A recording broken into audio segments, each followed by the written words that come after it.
O Regi, É, pulando lá para o final do ano, o Grande Prêmio do Japão, que acabou dando a ele o primeiro título mundial. Recentemente a TV exibiu, né, essa corrida e a sua entrevista com ele é uma das coisas mais marcantes da história do esporte. Foi a mais marcante também da tua carreira? foi.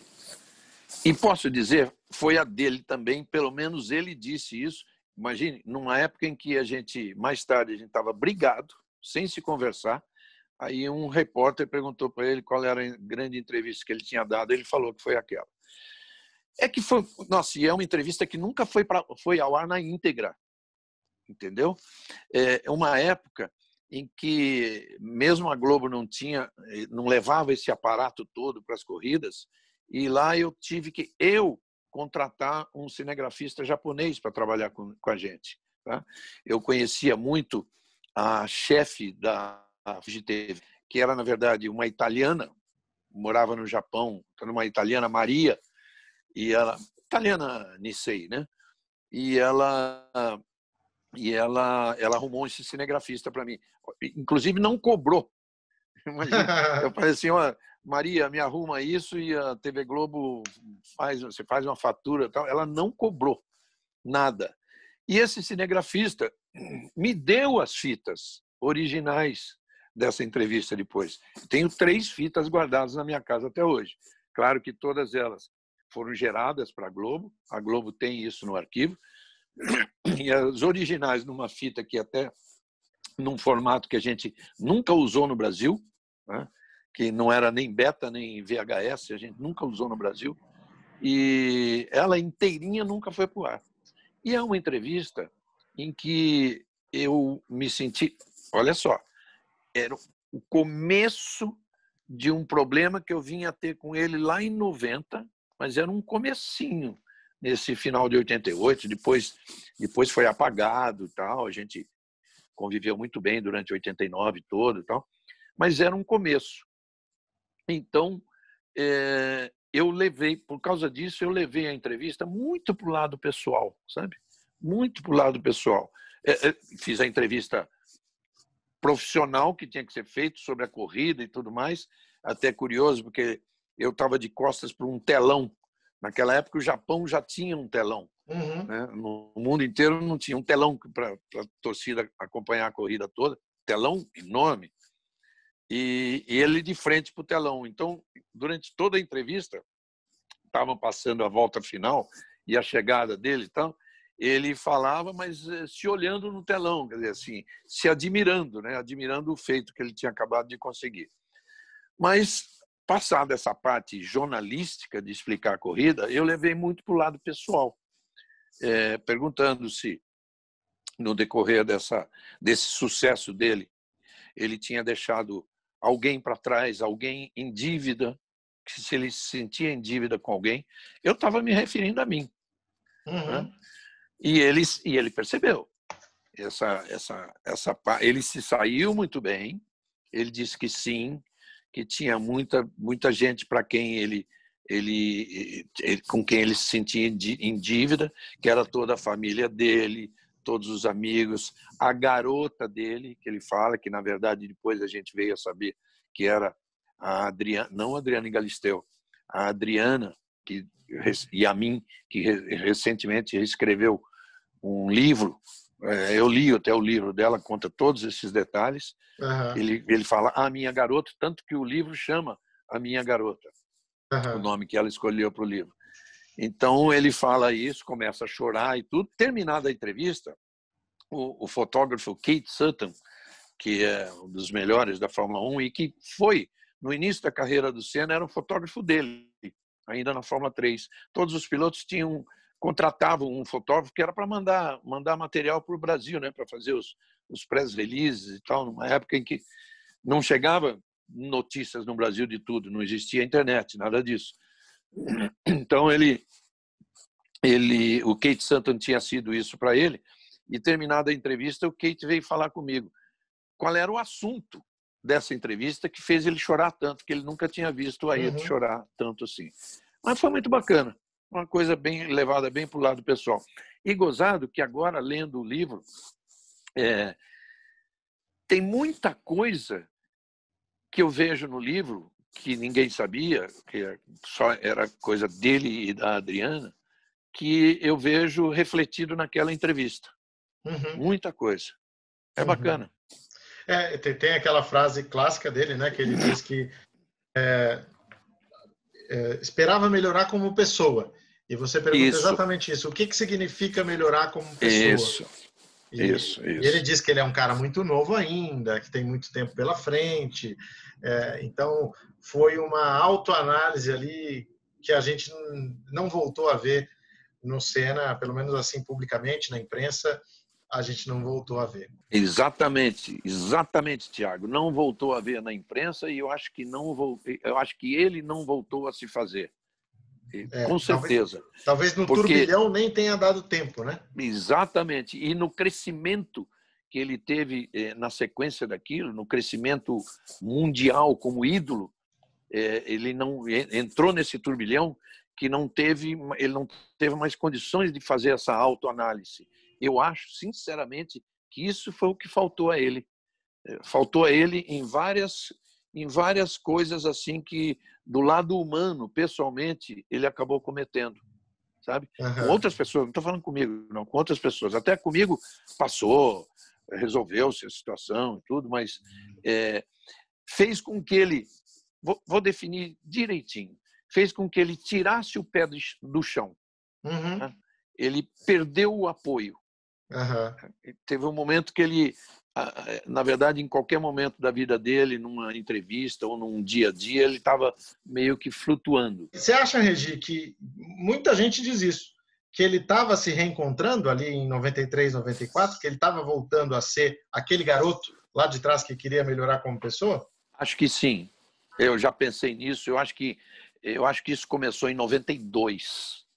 Eu acho que ali ele estava sentindo de novo a volta à situação de que o ser humano pode alcançar o sucesso que puder, ou até muito mais do que esperava, que foi o caso dele, mas que o ser humano era um ser humano, né? Uhum. Quando o cara tira o pé do chão e de repente põe de novo o pé no chão, aí ele se vê como ser humano de novo. Eu acho que estava acontecendo em 92. E olha que em 91 principalmente foi o ano que eu fiquei muito afastado dele, né? Porque a nossa briga maior foi no Japão em 90. Então, 91 inteiro me mantive muito afastado dele, muito. E metade de 92, né?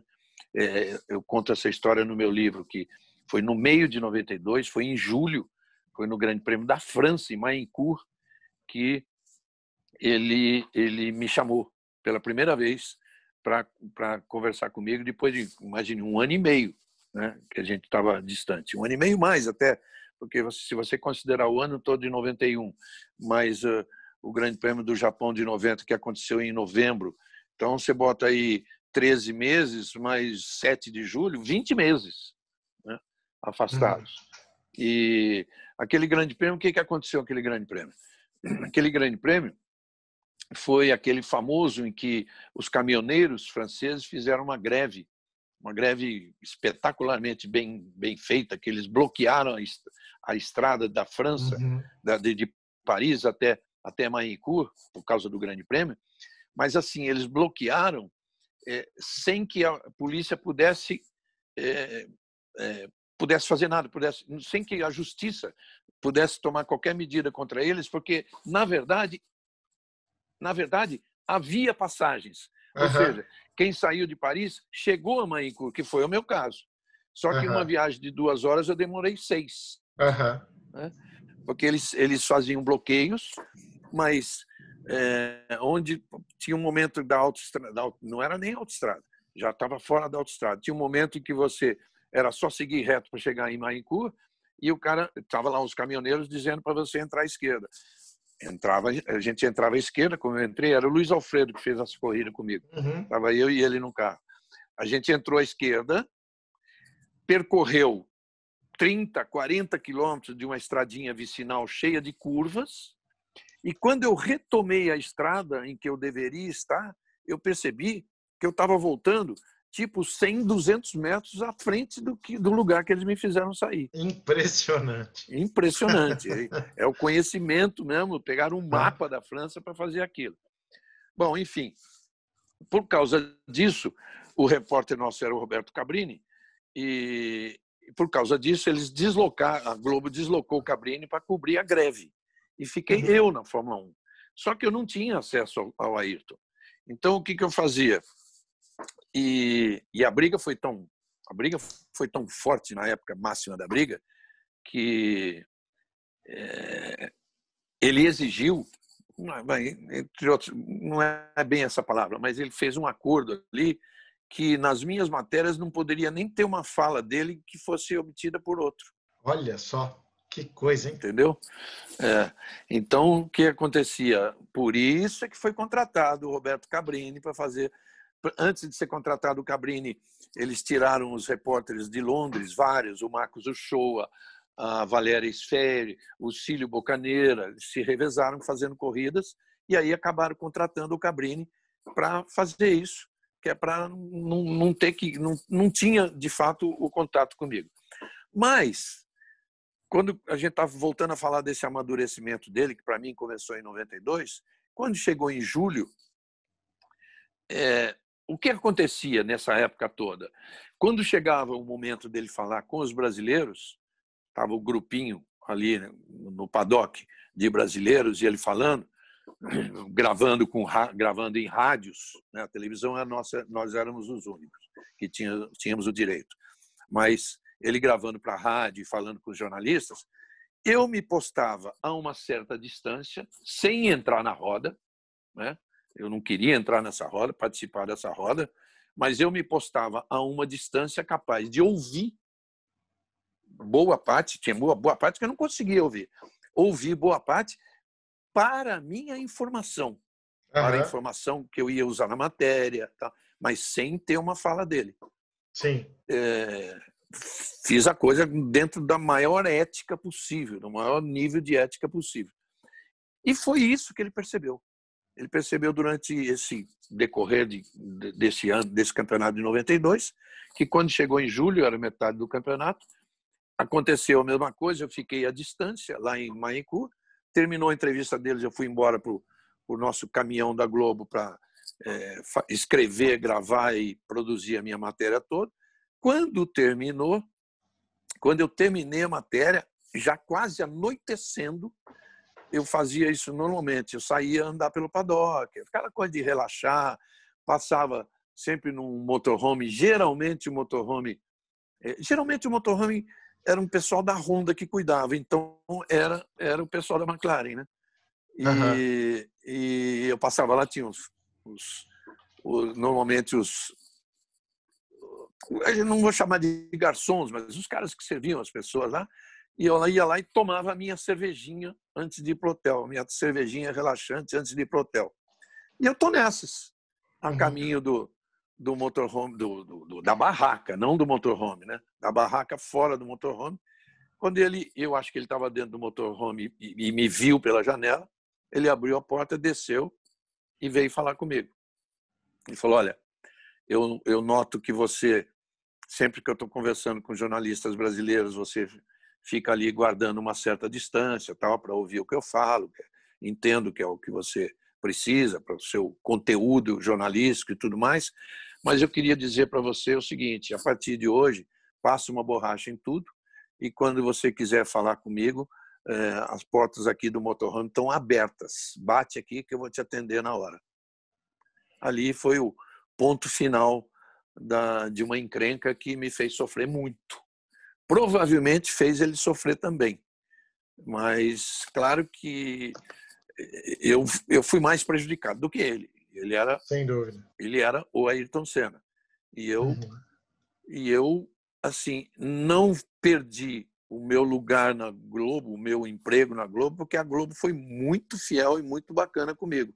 Ao contrário, até está no meu livro, primeiro capítulo do meu livro, por ideia até do Alfredo Boca, que está escrevendo comigo, ele disse assim, o primeiro capítulo chama-se Como Fui Promovido de Repórter a Comentarista. Exatamente. Entendeu? Foi exatamente. Tá bom. você é repórter e comentarista, só que você é um repórter com quem o Senna não fala, então você agora tem o status de comentarista. Exatamente. Foi como aconteceu. É isso. Regi, queria Olha, te agradecer. Contei coisa aqui que você que estiver aí ouvindo no rádio, voltando para casa, no carro, tá? Você nunca ouviu isso em lugar nenhum. Verdade. E já deu aí um spoilerzinho do livro, né? Que chega logo mais também para quem quiser conhecer mais histórias de bastidores. Um abraço a todos vocês e voltamos na semana que vem. Tchau, tchau.